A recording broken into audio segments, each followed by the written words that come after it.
किसी भी एग्जाम को क्वालिफाई करने के लिए सिर्फ और सिर्फ प्रैक्टिस की आवश्यकता होती है। अगर ऐसा कोई बोलता है तो वो गलत बोलता है, क्योंकि प्रैक्टिस के साथ साथ आपको राइट अप्रोच भी फॉलो करनी आनी चाहिए। प्रैक्टिस लाखों बच्चे कर रहे हैं, उनके पास कंटेंट अवेलेबल है, चाहे वो ऑफलाइन मोड में है या फिर वो ऑनलाइन मोड में है। लेकिन हमको प्रैक्टिस की जो डायरेक्शन है वो एग्जाम पॉइंट ऑफ व्यू के साथ लेके चलनी है। अब यहाँ पर LICW का एग्ज़ाम आने वाला है और काफ़ी ज़्यादा सुपर्ब जॉब मैं बोलूँगा। अगर आपको बहुत ही अच्छा फ्यूचर स्पेंड करना है, मेंटल पीस चाहिए, सैटरडे संडे ऑफ चाहिए और 1 लाख प्लस आपको इन हैंड सैलरी चाहिए, then go for assistant administrative officer in life insurance corporation. लेकिन ये एग्ज़ाम क्वालिफाई करना उतना ही टफ है जितना आपने कभी सोचा ना हो। कहने का मतलब ये है कि इसका जो स्टेज प्री है, वो सबसे ज़्यादा टफ है इस एग्ज़ाम का।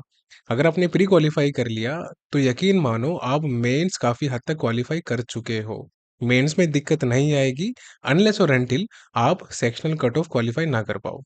अब यहाँ पर हमको समझने वाली ज़रूरत क्या है? सबसे पहली बात, ये जो वीडियो का थंबनेल है अभ्यास, ये प्रैक्टिस, ये बहुत ज़्यादा इम्पोर्टेंट है किसी भी एग्ज़ाम को क्वालीफाई करने में, वेदर इट इज़ प्रीलिम्स और मेंस एग्ज़ामिनेशन। अभी आपका परसेंटाइल किसी भी रेंज में लाई कर रहा हो, 30, 40, 50, 60, 70 मैटर नहीं करता। बेशक से 20 ही क्यों ना आ रहा हो। जितना टाइम आपके पास अवेलेबल है, उस एक टाइम पे फ़ोकस करो प्रैक्टिस करने पे, बस इस बात पे फ़ोकस करो। लेकिन प्रैक्टिस ऐसे ही एवे नहीं करनी किसी से भी, बुक से, वीडियो से, नहीं। आपको मॉक टेस्ट से प्रैक्टिस करनी है। अगर आपकी परसेंटाइल 20 से लेकर 70 के बीच में फ्लक्चुएट कर रही है, कभी 20, कभी 40, कभी 60 ऐसे, तो आप डेली बेसिस पे 3, 4, 5 प्री के मॉक लगाओ, सबसे पहली चीज़। उसके बाद आप ये आवश्यकता नहीं है या फिर ये ज़रूरी नहीं है कि आप सारे के सारे मॉक एक बार में लगाओ, नहीं। आप एक मॉक लगाओ, उसके बाद आप उसका 30 से 40 मिनट एनालिसिस करो, उसके बाद आप दूसरा मॉक कभी भी लगा सकते हो। बेसिकली आपको पूरे दिन के टारगेट फिनिश करने हैं, that should be your right approach. And then आपको एक चीज़ ध्यान रखनी है कि जब तक आप प्री में स्पेशली स्पीड को जनरेट नहीं करोगे, स्पीड से क्वेश्चन अटेम्प्ट नहीं करोगे, आप कोई भी banking exam, even insurance exam qualify नहीं कर पाओगे। And that is the reality जिसकी कोई बात नहीं करता। देखिए, एक टाइम था जब आप दिन में 1 मॉक भी लगा रहे हो, तो भी काफ़ी रहता था, लेकिन वो उन बच्चों के लिए काफ़ी रहता था जिनकी परसेंटाइल ऑलरेडी टॉपर्स में आ रही है, 85, 90, 90 प्लस। लेकिन जो बच्चे जिनकी परसेंटाइल ही कम आ रही है प्री में और जो सपना देख रहे हैं ऑफिसर बनने का, सिलेक्शन लेने का, उनको कौन बताएगा, कौन समझाएगा कि कैसे आपको अपनी परसेंटाइल 30-40 से इंक्रीज करके 90 प्लस लेके आनी है। और मैक्सिमम रिपीटर्स बच्चे जो मैंने अक्सर देखा है, मेरे पास मैसेज बच्चों के आते हैं, उन मैसेजेस में मेंशन होता है कि सर मैं लास्ट 5 साल से 7, 8, 9 साल से प्रिपरेशन कर रहा हूँ या फिर कर रही हूँ, बट अभी तक मेरा कोई प्री एग्जाम भी क्वालिफाई नहीं हुआ। तो आपको क्वालिफाई करने के लिए ये अप्रोच लेके चलनी पड़ेगी, ठीक? उसके अलावा आपको क्या करना है, हमेशा अपने माइंडसेट को ब्लैंक छोड़ना है आपको, ठीक है? माइंडसेट को हमेशा ब्लैंक रखिए। कहने का मतलब ये है, कभी भी मॉक से पहले, एग्ज़ाम से पहले कुछ भी दिमाग में नहीं लेके चलना कि मुझे इतने अटेम्प्ट करने हैं, मुझे इतना परसेंटाइल अचीव करना है। आपका जो भी पैटर्न है एग्ज़ाम को अटेम्प्ट करने का, उसको फ़ॉलो करो सिंपली, कुछ भी एक्सपेरिमेंट नहीं करना। अब बात कर लेते हैं फटाफट से सबसे इम्पोर्टेंट चीज़ जिसकी कोई भी बात नहीं करता, वो है कि इतने सारे मॉक टेस्ट सर लेके कहाँ से आए? देखिए सिंपल है, आपको प्रैक्टिस करनी है और प्रैक्टिस आपको पीओ लेवल की करनी है ताकि आप क्लरिकल भी क्वालीफाई कर सको। तो आप कोई भी मॉक लोगे, सपोज़ XYZ प्लेटफ़ॉर्म है, अगर मैं अपनी बात करूँ लाइक पर्सनली कि मुझे कौन से मॉक ज़्यादा पसंद है, तो ओलिव बोर्ड का है, स्मार्ट कीड़ा का है। ये कोई प्रमोशनल वीडियो नहीं है, मैं आपको ये नेचुरल ही बता रहा हूँ कि ये जो मॉक है ओलिव बोर्ड और स्मार्ट कीड़ा, ये आप सबसे ज़्यादा प्रेफ़र कीजिए। उसके अलावा जो भी मॉक्स आते हैं आपके पास, सपोज़ गाइडली वगैरह है, प्रैक्टिस मॉक है, इनको आप साथ में प्रैक्टिस कर सकते हैं। लेकिन अब आपको प्रैक्टिस कैसे करनी है? तो अगर आपका टारगेट LICW है या फिर RRBPO है या फिर कोई भी क्लरिकल एग्जाम ही क्यों ना हो, तो आप सभी मॉक अटेम्प्ट करो, लेकिन आपको मेन एम्फेसाइज करना है पीओ लेवल के मॉक पे। अगर एक ब्रांड के आप मॉक लेते हो तो उसमें लास्ट ईयर के मॉक मिला के और करंट ईयर के मॉक मिला के करीबन 30 से 40 मॉक रहते हैं, आपने देखा होगा। और किसी किसी में तो एडवांस नाम से भी मॉक रहते हैं, तो आपके ये 40 प्लस आराम से 50 प्लस भी पहुंच जाते हैं।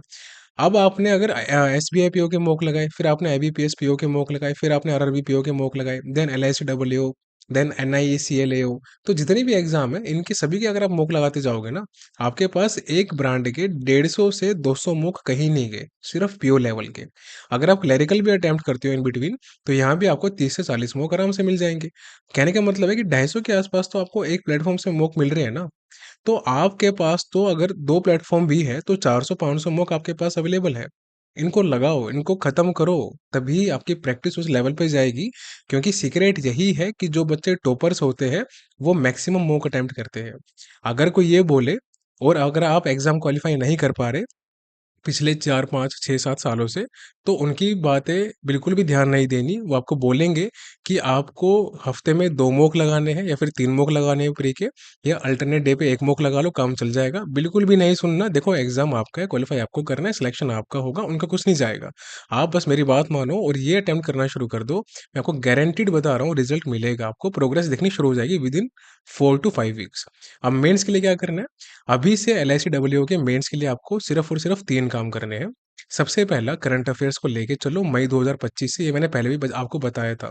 मई 2025 से वो करंट अफेयर्स लेके चलनी है।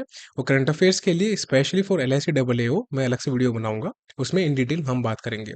उसके अलावा इंश्योरेंस सेक्शन की मैंने राइट अप्रोच जो टेलीग्राम है ग्रुप चैनल, उसमें मैंने पीडीएफ शेयर की थी, वो जाके आप डाउनलोड कर लीजिएगा, उसका प्रिंट आउट निकलवा लीजिएगा। अगर आपने अभी तक टेलीग्राम ग्रुप ज्वाइन नहीं किया है, तो इसका लिंक इस वीडियो के डिस्क्रिप्शन बॉक्स में और कमेंट सेक्शन में मैं पिन कर दूंगा, आप एनरोल उसमें ज्वाइन कर लीजिएगा। ये तो 2 चीज़ होगी, करंट अफेयर्स और इंश्योरेंस। अब तीसरा क्या करना है? इंग्लिश को लाइटली मत लेना, वरना गड्ढे में गिरोगे प्री और मेंस दोनों में। तो इंग्लिश की प्रैक्टिस करते रहो। प्रैक्टिस आपकी ऑलरेडी मॉक टेस्ट से हो रही है प्री के, लेकिन अगर आप मॉक से अलग प्रैक्टिस करना चाह रहे हो इंग्लिश की, तो इंग्लिश का एडिटोरियल प्लस समरी ये लेके चलो, आपका डिस्क्रिप्टिव में बहुत ज़्यादा काम आने वाला है।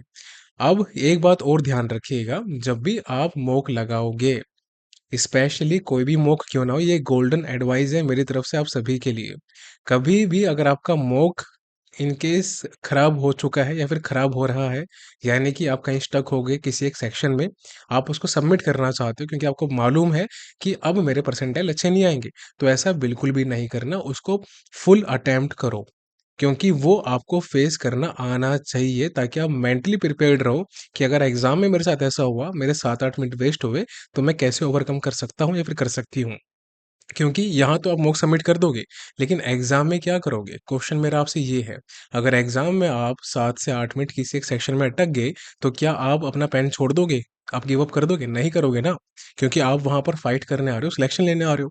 तो ये हैबिट अपनी अभी से बनाओ। आपको प्रैक्टिस जब करनी है, चाहे वो प्री में कोई भी मॉक क्यों ना हो, IBPS PO, SBI PO, RRB PO, LIC सब के सब अटेम्प्ट करो। अगर आपका परसेंटाइल बेकार भी आ रहा है, आने दो, मैटर नहीं करता। It is your own fight, people will recognise only your results, not your number और परसेंटाइल। लोग सिर्फ आपका रिजल्ट देखते हैं, आपके कितने मॉक में स्कोर है कोई ध्यान नहीं देता। 70 मॉक में स्कोर करने वाले भी परसेंटाइल सिलेक्शन लेके बैठ जाते हैं, और 99 परसेंटाइल अचीव करने वाले भी सिलेक्शन नहीं ले पाते, and that is the harsh reality.